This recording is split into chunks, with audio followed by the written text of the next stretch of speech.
사도행전 26장 15절에서 23절까지입니다.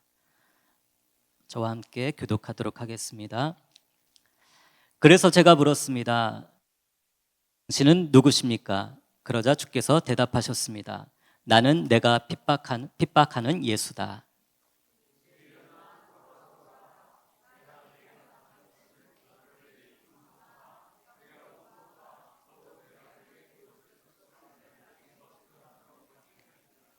내가 이 백성과 이방 사람들에게서 너를 구원해 이방 사람들에게로 보낼 것이다.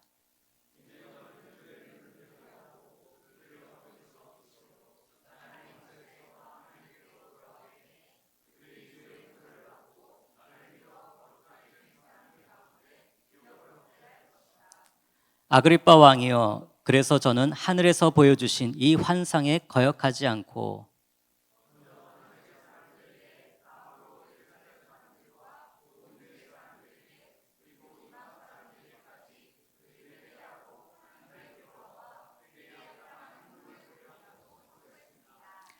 바로 이 때문에 유대 사람들이 성전에서 저를 붙잡아 죽이려고 했던 것입니다.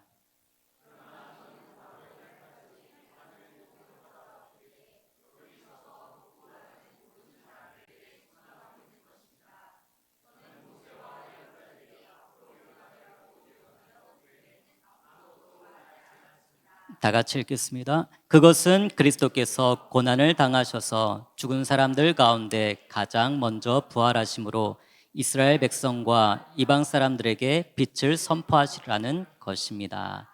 이 시간에는 한충희 목사님 나오셔서 내가 만난 예수를 간증하고 전하라는 말씀으로 말씀 선포하시겠습니다. 할렐루야. 네. 이 목요 선교 집회는 특별한 예배입니다. 우리가 많은 예배가 있지만 특별히 이 예배는 제가 보기에는 선교라고 하는 것은 행동을 수반하는, 우리가 사도행전을 X라고 얘기하듯이 행동을 수반하고 결단을 수반하는 다이나믹한 실체인 것이죠. 그렇기 때문에 우리가 예배 안에 깊이 들어가서 말씀을 깨닫지만 거기서 그치는 것이 아니고 그것이 복음을 증거하고 타문화권에 가서 또 복음을 전하고 또 선교사로 헌신하는, 우리 앞에 있는 자매님들 보면은 1년간 단기 선교사로 결단을 하고 이제 준비하고 있는데요. 이런 행동으로 나타날 수 있기를 주의 이름으로 축원합니다. 네, 제가 기대하는 아멘 소리보다 좀 작았습니다. 네, 좀 늦었습니다 이제는. 네, 오늘 말씀은 사도행전의 후반부, 사도 바울이 아그리빠 왕 앞에서 자신이 회심하고 지금까지 사역한 것에 대한 소위 변증에 관한 내용입니다. 이 26절의 이 부분은 우리가 잘 아는 대로 사도행전 9장에서 사도 바울이 다메섹 도상에서 회심했던, 예수님을 만났던 그 사건을 기억하실 것입니다. 누가는 이 내용을 굉장히 상세하게 기술을 합니다. 그죠?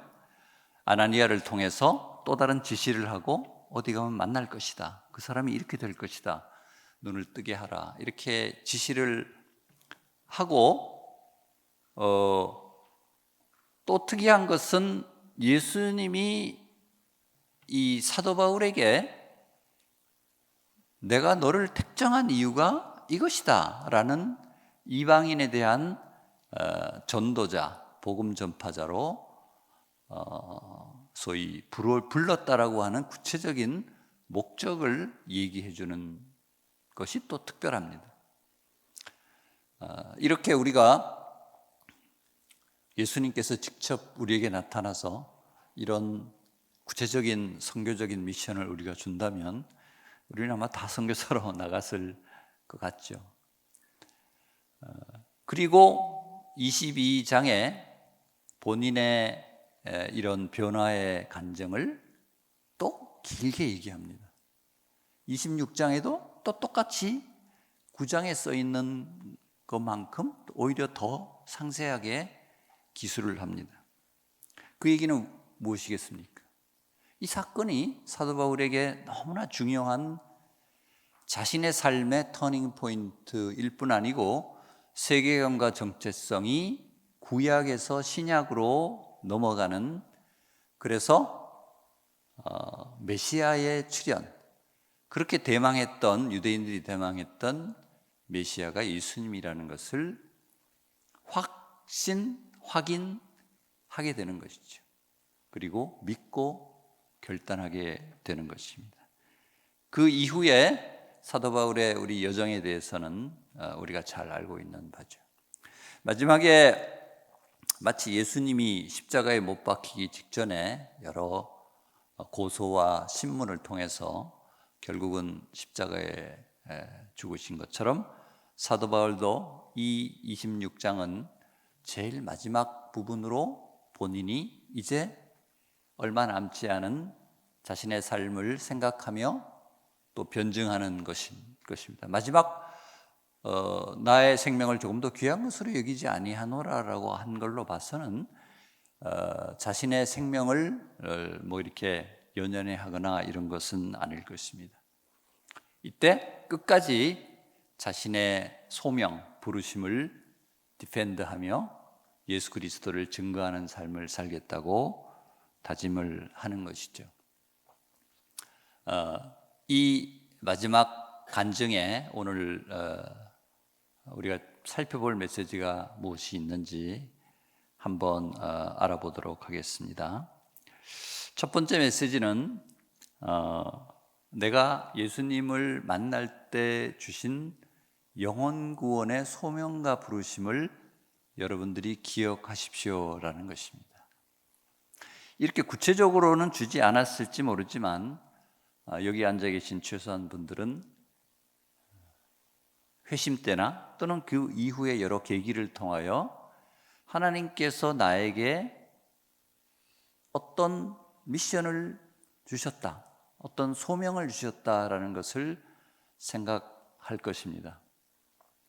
그래서 여기 선교사님들도 많이 오셨는데요, 특별히 선교사님이 어떤 국가와 민족, 지역을 나갈 때 이렇게 기도를 했는데 옛날부터 생각하지 않았던 어떤 새로운 지역이 누구를 통해서건 기도 중에 떠오르는 경우가 많이 있죠. 그죠? 여기 몇 분 벌써 고개를 끄덕이시는데 그런 경우가 많이 있습니다. 그러면 그것이 하나님의 부르심과 콜링인 것이죠. 오늘 본문 26장 15절에서 18절까지 좀 전에 읽었지만 다시 한번 읽어볼까요? 시작. 그래서 제가 물었습니다. 주여 당신은 누구십니까? 그러자 주께서 대답하셨습니다. 나는 내가 핍박하는 예수다. 이제 일어나 똑바로 서거라. 내가 내게 나타난 것은 너를 내 일꾼으로 삼아 내가 본 것과 앞으로 내가 내게 보여줄 것을 사람들에게 증언하도록 하기 위함입니다. 내가 이 백성과 이방 사람들에게서 너를 구원해 이방 사람들에게로 보낼 것이다. 이제 너는 그들의 눈을 뜨게 하고 그들을 어둠에서 빛으로 사탄의 권세에서 하나님께로 돌아오게 해 그들이 죄 용서를 받고 나를 믿어 거룩하게 된 사람들 가운데 기업을 얻게 하실 것이다. 이 부분은 코테이션으로 예수님이 사도 바울에게 얘기한 내용입니다. 그죠? 직접 예수님이 현현에서 얘기하신 것이죠. 사실 그 다메섹에서 예수님을 만났을 때 사도 바울이 했던 일은 무엇입니까? 기독교인을 잡기 위해서 공문을 가지고 갔던 것이죠. 사도 바울에게는 바로 이 9장 1 직전에 7장에서 스데반의 순교의 현장에 있으면서 스데반이 해처럼 밝은 모습으로 돌로 쳐 죽임을 당하는 순교의 현장에 그런 모습을 하고 있는 것을 이해할 수가 없었습니다. 그래서 스데반이 죽게 된 것을 당연한 것으로 생각한다고 했지만 마음속에 흔들림이 생겼다는 것입니다. 아무한테도 얘기하지 못한 그런 심적 흔들림이 결국 다메섹에서 예수님을 만나면서 속으로는 어떻게 생각했겠습니까? 드디어 올 것이 왔구나, 이렇게 생각했다고 생각이 듭니다. 그래서 잔멸하는 그 역할을 했지만 결국은 예수님이 인격적으로 사도 바울을 불렀고 결국 3일간의 성령 체험으로 깊은 주님과의 교제 안에서 모든 회개와 회심이 일어나고 새로운 피조물처럼 세계관이 바뀌어서 예수님을 구약에다가 대입해서 이것이 진리구나라는 구원의 깨달음을 갖게 된 것이죠. 그것이 바로 오늘 이 본문에 나오는 내용입니다. 특별히 나는 내가 핍박하는 예수다라고 본인을 소개하면서 이제 일어나 똑바로 서거라라는 표현을 하고 있습니다. 이것은 지금까지 우리의 특히 그렇게 구약에 정통하지만 사도 바울의 삶도 어떻게 보면 똑바르지 않았다, 삐뚤어져 있었다는 것을 얘기를 하는 것이죠. 그러면서 예수님께서는 오늘 본문과 같이 너를 이제 증언자로 내가 세운다, 너를 구원해서 이방인에게로 보낸다라고 얘기합니다. 특별히 우리가 이방인의 사도라고 하는 이유가 그런 것이죠. 눈을 뜨게 하고 빛을 증거하며 하나님께로 돌아오게 하고 죄 용서를 받게 하고 예수 그리스도를 믿게 하고 그리고 거룩하게 되어 그런 기업이 되게 한다라는 그 예수님의 계획, 목적, 뜻을 우리 사도 바울에게 얘기를 합니다. 이렇듯이 우리의 소명과 부르심은 굉장히 구체적이고 또 실제적이라는 것입니다. 여러분들 깊은 기도 가운데 하나님께서는 세밀하게 열방의 구원을 위한 선교사적인 부르심을 부르고 가서 사역할 지역까지 인도해 주시고 또 많은 동역자를 붙여주시는 아주 섬세하고 세밀하신 하나님임을 우리가 알 수 있는 것이죠. 그리고 성령의 능력으로 이런 것들을 다 감당하게 되는데 로마서 1장 16절은 뭐라 그럽니까? 내가 복음을 부끄러워하지 않으니 이 복음은 모든 믿는 자에게 구원을 주시는 하나님의 능력이 됩니다 라고 얘기를 합니다. 여러분들이 저는 이 회심의 순간 그리고 그 이후에 지속적으로 하나님께서 여러분에게 주신 소명 또 부르심, 이 콜링을 늘 가슴에 새기는 여러분들이 되기를 주의 이름으로 축복합니다. 저는 2000년도에 외교관으로 오스트리아에 근무할 때 다니던 한인교회에서 간 성령수련회에서 극적인 회심을 하게 됩니다. 우리 사도 바울 정도의 그건 아니지만 밤새워 회개하고 그 다음날 성령의 임재를 체험하는 그런 놀라운 경험을 함으로써 저의 삶이 180도로 바뀐 것이죠. 직업은 그대로 유지했지만 이전에 갖고 있었던 생각과 완전히 다른 소위 부르심, 소명 이런 것들을 알게 되었습니다. 한 세 가지 제가 말씀드리겠는데요. 첫 번째는 북한과 통일에 관한 문제입니다. 제가 북한 문제를 많이 다뤄왔는데 북한도 한 8번 방문을 했고 6자회담, 4자회담 많은 북한 핵 문제를 다루었습니다. 그런데 제가 회심을 하고 나니까 결국 우리가 해야 될 일은 통일이 되고 북한을 복음으로 회복을 해야 되겠다라는 생각이 많이 들었습니다. 제가 이 일을 감당했기 때문에 이걸 어떻게 하면 할 수 있는가에 대해서 아까 실제적이고 구체적이라고 말씀하셨죠? 저는 그 스터디를 많이 했습니다. 저만이 알고 있는 그런 어떤 국제법적인 지식이나 이런 게 있기 때문에 잠깐 소개하자면 북한 주민의 자유의사, 프리윌에 따라 자결권이라고 하는 그런 원칙을 제시하면서 통일을 추진하는 것입니다. 우리 헌법에도 자유민주적 질서에 의한 통일을 추구한다고 되어 있죠. 유엔이 주는 자결권적인 원칙과, 그러니까 모든 민족은 자기 스스로 자기 정치 체제를 선택할, 자유의지로 선택할 권리가 있다는 것입니다. 그것이 한 나라가 형성이 되거나 식민지에서 벗어나는 것도 있지만 두 분리된 국가가 하나가 되는 경우도 해당이 되는 것입니다. 동서독의 통일이 같은 얘기죠. 그래서 이러한 유엔의 원칙과 현실적인 주변 강국의 어떤 방해, 회방 이런 것들도 우리가 생각할 수 있는데 그것은 당사국, 이 민족의 하나가 되겠다는 의지보다 강할 수는 없습니다. 동서독의 통일이 그것을 보여주고 있는 것이죠. 작년에 우리 로잔 할 때 12개의 돌 여러분 기억하실 것입니다. 끝나고 나서 많은 외국인들이 감동받았다고 저에게 얘기했습니다. 복도에서 얘기할 때 13번째 돌은 바로 우리가 통일되는 돌이다라고 서로 나누면서 감동적으로 시간을 보냈던 적이 있습니다. 두 번째 제가 갖고 있는 비전은 바로 아프리카에 관한 것입니다.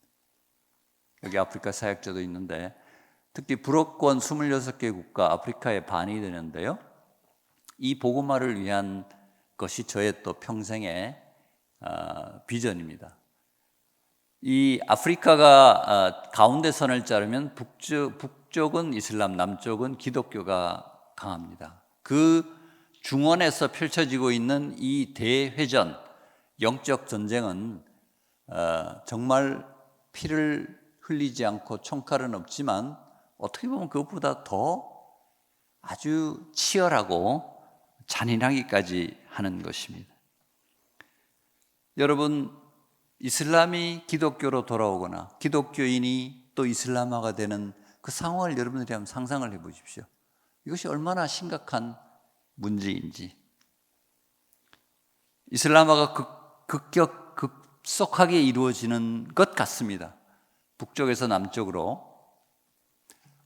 남쪽에 있는 기독교는 그 아주 치여서 힘든 것이죠. 그렇지만 우리는 질 수가 없고 또 지지도 않을 것입니다. 왜냐하면 우리는 예수 그리스도 만왕의 왕이시고 만주의 주이신 예수님을 예배할 수 있기 때문입니다. 거기에 예배가 울려 퍼지고 교회 안에서 예수님을 찬송하고 삼위일체 하나님이 찬송을 받을 때 그곳의 모든 허탄한 이념과 이방 종교들은 떠나갈 것이기 때문입니다. 우리가 그것을 궁극적으로 승리할 수 있는 자신을 가지고 복음을 증거해야 될 것입니다. 우리 TIM은 또 그것을 위해서 열심히 노력하고 있습니다. 세 번째는 난민 문제입니다. 난민의 세계관과 정체성이 변화될 수 있도록 합니다. 무슬림 사회에서는 이것이 불가능했는데 지금 옆에 나라로 레바논 같은 데로 옮겨왔을 때 처음으로 의미 있는 복음 전파가 가능합니다. 실제 회심자들이 많이 나오고 있고요. 23년도에 제가 레바논에 갔을 때 시리아 난민 7명에게 세례를 준 바가 있습니다. 그들이 눈물로 은혜롭게 감사를 드린 적이 있는데요. 흩으시고 그들의 마음을 흔드시고 변화로 인도하시는 주님이 계심을 믿으시기를 바랍니다. 두 번째 메시지는 나와 가정 그리고 공동체와 나라와 민족 그리고 열방으로 복음은 전진되고 증거된다는 것입니다. 우리 사도행전 26장 19절에서 21절까지를 함께 읽어보겠습니다. 시작.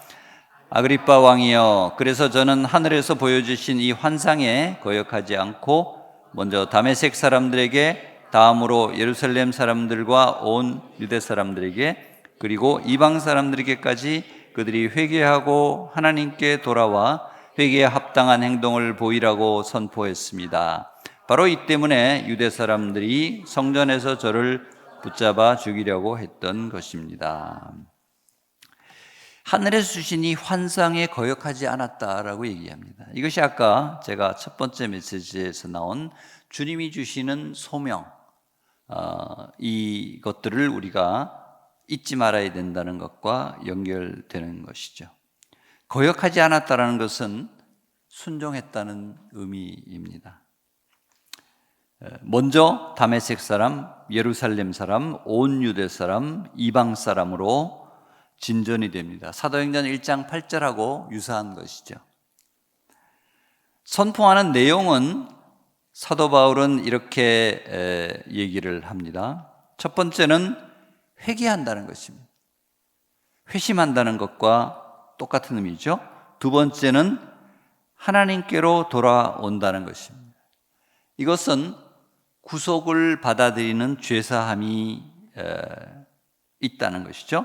세 번째는 회개에 합당한 행동을 하라라고 얘기를 합니다. 이러한 이유 때문에 유대 사람들이 나를 죽이려 한다라고 얘기를 합니다. 사람들은 자신의 죄가 이렇게 나타나는 것을 싫어하는 것이죠. 자신의 잘못을 누가 질책할 때, 그래서 스데반 순교 현장에 돌로 치고 이를 갈았다고 하는 이유가 바로 그런 것 아니겠습니까? 우리가 한번 잠시 생각해 본다면, 내가 만일 그 현장에 있었다면 나는 어느 부류에 과연 속했을 것인가? 이렇게 한번 생각해 보면 쉽게 답을 찾기가 또 쉽지 않을 것 같다는 생각이 듭니다. 우리가 유대 사람들이 바울을 붙잡아 죽이려고 기세등등했던 것만이 정말 시리어스한 문제인가? 저는 이것과 지금 우리가 수십억 명의 복음을 모르는 사람들에게 무관심하고, 특히 북녘 동포들의 신음에 귀 기울이지 않고, 열방에 선교하지 않고, 회개에 합당한 행동을 하지 않는다면 그것도 잡아서 죽이는 것 못지않게 시리어스하고 심각하고 잘못된 행동이 아닌가라는 생각이 듭니다.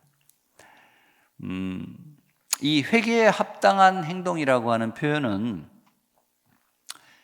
영어 성경에 보면 이렇게 되어 있습니다. 선한 행동을 보임으로써 우리가 변화되었다는 사실을 증명하십시오라는 것입니다. 우리가 많은 회심과 또 회개와 결단을 하지만 그것이 굉장히 빠른 시간 내에 사라지고 또 현실에 안주하는 경우가 많이 있습니다. 결단을 하고 우리가 발을 내디뎌야 할 때 무관심하고 또 그냥 시간이 지나고 자연스럽게 하면서 내가 회개에 합당한 행동을 하지 않는 것이 아닌가라는 그런 생각이 드는 것이죠. 마태복음 6장 33절은 이렇게 얘기합니다. 오직 너희는 먼저 그의 나라와 의를 구하라. 그러면 이 모든 것을 너에게 더해 주실 것이다 라고 하는 것이죠. 여러분들 그의 나라와 의를 먼저 구하시길 바랍니다. 우리가 행동으로 이 사도행전처럼 발을 내디뎌야 될 것입니다. FA를 신청해야 될 것입니다. TP를 신청해야 될 것입니다. 네, 장기 선교사 또 신청을 해야 되겠죠. 여름 아울리치도 당연히 우리가 신청을 하고 행동을 해야 되는 것입니다. 그래서 회개에 합당한 행동을 하는 저와 여러분들이 되기를 주의 이름으로 축원드립니다. 마지막으로 세 번째 메시지는 하나님의 선교인 복음은 예수의 죽음과 부활과 빛을 선포합니다라는 것입니다. 여기서 하나님의 선교, 미시오 데이라고 하는 표현은 하나님이 선교의 주인이시다라는 것을 얘기를 합니다. 사도행전 26장 22절 23절을 함께 마지막으로 읽겠습니다. 시작. 그러나 저는 바로 이날까지 하나님의 도움을 받아왔기에 여기 서서 높고 낮은 모든 사람들에게 증언하고 있는 것입니다. 저는 모세와 예언자들이 앞으로 일어나리라고 예언한 것 외에는 아무것도 말하지 않았습니다. 그것은 그리스도께서 고난을 당하셔서 죽은 사람들 가운데 가장 먼저 부활하심으로 이스라엘 백성과 이방 사람들에게 빛을 선포하시리라는 것입니다. 아마 사도 바울은 자신의 변증이 이것이 거의 마지막에 왔다는 것을 생각하며 22장보다 훨씬 자신의 생각을 집어넣어서 마지막 변증을 하고 있습니다. 여기서 몇 가지 중요한 복음 전파와 선교에 관한 원리가 있는데요. 선교는 하나님이 자신의 목적과 뜻, 그것은 뭐겠습니까? 영혼 구원을 통한 교회와 하나님 나라의 확장이라고 볼 수 있겠죠. 목적과 뜻에 따라 세상을 넘어, 이 세상이라는 것은 국가, 나라, 그리고 지도자를 세우는 것, 이런 것이죠. 역사를, 히스토리를 his story라고 얘기를 하지 않습니까? 하나님이 주도하신다라는 것이죠. 그것이 바로 하나님의 선교의 주도성을 우리가 미시오 데이라고 표현을 하게 됩니다. 하나님이 온전히 주도한다라는 것은 맞지만 동시에 실제로 우리 세계사와 지금 현재 진행되고 있는 것을 봤을 때 하나님의 주도성과 통치에도 불구하고 세상의 질서와 원리는 결국 인간을 통해서 이루어진다는 것입니다. 미국의 트럼프 대통령이 들어오며 국제 정치가 요동치고 있습니다. 유엔은 무용하다라는 말이 들 정도인 것이죠. 세계 각국은 자기 이익에 따라서 어떤 일도 할 수 있는 그런 상황이 되어 버렸습니다. 창조 질서는 흔들리는 것처럼 또 보입니다. 우리의 복음 전파는 계속해서 전진이 아니고 답보되는 것처럼 보이는 것이죠.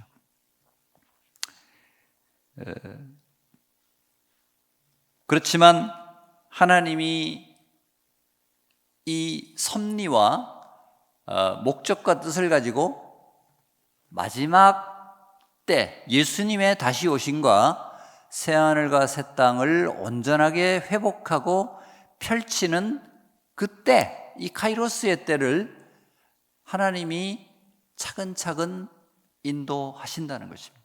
그때는 하나님밖에 모른다, 아들도 알 수 없다라고 얘기를 하는 것이죠. 여러분, 하나님의 이 놀라운 섭리와 그 주권을 여러분들이 인정하시기를 바랍니다. 그렇다면 우리가 해야 될 일은 무엇입니까? 회개에 합당한 삶, 그것이 무엇이겠습니까? 내일이라도, 지금 당장이라도 예수님이 오실 수 있다는 생각을 하며 우리가 종말론적인 생각으로 한 영혼이라도 더 구원해야 될 줄로 믿습니다. 그리고 사도 바울은 제일 후반부에 사도 바울이 해석하고 변증하는 바로 복음의 내용을 세 가지로 얘기를 하고 있습니다. 오늘 본문에 나온 대로 첫 번째는 그리스도의 십자가 고난과 피 흘려 죽으심을 얘기를 합니다. 이것은 인류의 죄를 대속하는 소위 속량, 랜섬을 얘기하는 것이고, 화목제물, atoning sacrifice를 얘기하는 것이고, 어린 양, 이 램을 얘기를 하는 것이죠. 이 죽으심, 십자가에 우리 죄를 대속하는 이 죽으심이 복음의 내용의 가장 핵심적인 것 중에 하나고, 두 번째는 가장 먼저 부활하셨다는 것입니다. 예수님이 부활의 첫 열매가 되시고, 이것은 무엇입니까? 죽음을 깨트리고 우리에게 영원한 생명이 있음을 보여주는 것이죠. 그리고 죄와 심판과 사망 위에서 플레이해왔던 사단과 마귀의 괴계를 무력화하며 채무증서를 찢어버린, 무효화시켰다라고 얘기를 하는 것이죠. 그리고 세 번째는 열방의 모든 영혼에게 빛을 선포한다. 예수 그리스도의 복음이, 이 복음 안에 우리는 예수 그리스도의 죽음과 부활 뿐 아니고 바로 복음 안에, 이 복음은 속성상 가만히 있을 수가 없는 성격이기 때문에 빛을 선포하는 이 내용까지도 들어가 있다는 것이죠. 그렇기 때문에 여러분들이 우리가 복음을 전한다, 복음에 대해서 중요하다라고 아는 것에서 그치는 것이 아니고, 이 복음은 십자가의 죽음과 부활, 그걸 통해서 죄사함을 주는 거기를 이해하고 깨닫는 것을 넘어서서 우리는 그 빛을 전파하는, 또 선포하는 그 일까지를 감당해야 되는 것입니다. 그것이 우리가 복음을 이해하고 깨닫고 믿는 것입니다. 그 깨닫고 믿는 것 안에 복음을 선포하고 전파하는 내용까지 들어있다는 것입니다. 그것을 하지 않는다면 여러분들이 복음을 온전하게 이해하고 깨닫고 믿었다고 할 수 없다는 것이죠. 말씀을 마무리합니다. 아까 내가 예수님을 만날 때 주신 영혼 구원의 소명과 부르심을 기억하십시오라고 제가 말씀드렸는데요. 특별히 이 자리에 오신 분들, 선교에 직접 관여하시거나 관심이 계신 분들, 분명히 영혼 구원에 대한 주님의 마음을 알고 갖고 계실 것이라고 생각이 됩니다. 여러분, 우리의 삶은 그렇게 길지 않습니다. 예수님이 또 언제 오실지 알 수가 없는 것이죠. 계속해서 기도하고 우리에게 준 이 타민족, 이 다민족 선교에 대한 소명을 결코 잊지 말고 붙들어야 할 것입니다. 여러분, 이러한 비전과 꿈은 잉태되고 점점 성장하고 결국은 생명으로 나타날 것일 줄로 믿습니다. 두 번째는 아까 얘기한 대로 나와 가정, 공동체와 나라와 민족, 그리고 열방으로 복음이 확산되고 증거된다고 말씀을 드렸죠. 네, 여러분들의 가정, 또 직장, 친구들의 복음화를 위해서, 구원을 위해서 여러분들이 계속 기도하시고, 특별히 북한을 위해, 저도 일본, 중국 인접한 국가들에 대한 기도, 선교에 대해서 중요하게 생각을 하고요.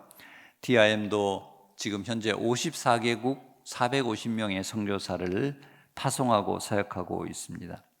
이 54개국은 모든 대륙을 거의 다 커버하는 지역인 것이죠. 권역별로는 특별히 우리가 전방 개척을 강조하기 때문에 이슬람, 힌두, 불교권, 또 공산사회주의권 전 세계를 다 커버를 합니다. 곳곳에 나가 있는 선교사님들, 이제 언제 주님 오실지 모르지만 마라나타의 심정으로 우리가 지금 선교를 하는 것입니다. 하나님의 선교인 이 복음은 예수의 죽음과 부활, 빛을 선포한다고 했습니다. 선교는 하나님이 주도하시는 미시오 데이적인 이 한 흐름과 내가 결단하고 주님께 나의 몸을 하나님 기뻐하시는 거룩한 산제사로 드리겠다고 하는 이 결단이 거룩하게 일치하는 소위 홀리 코인시던스가 이루어지는 것이라고 생각이 듭니다. 하나님이 나를 쓰시겠지? 가만히 있으면 아닙니다. 하나님이 여러분들 마음에 주시는 그 마음대로, 느낌대로, 우리 새벽기도에 이지원 목사님 설교하셨죠. 이거를 질문을 이겁니까 저겁니까 할 때도 있지만 제가 이렇게 하겠습니다 라고 결단해야 될 때가 있다고 말씀하셨죠. 여러분 각자 그런 때가 있기를 소망합니다. 네. 그럴 때 하나님이 놀라운 또 인도하심을 보여주는 것이죠.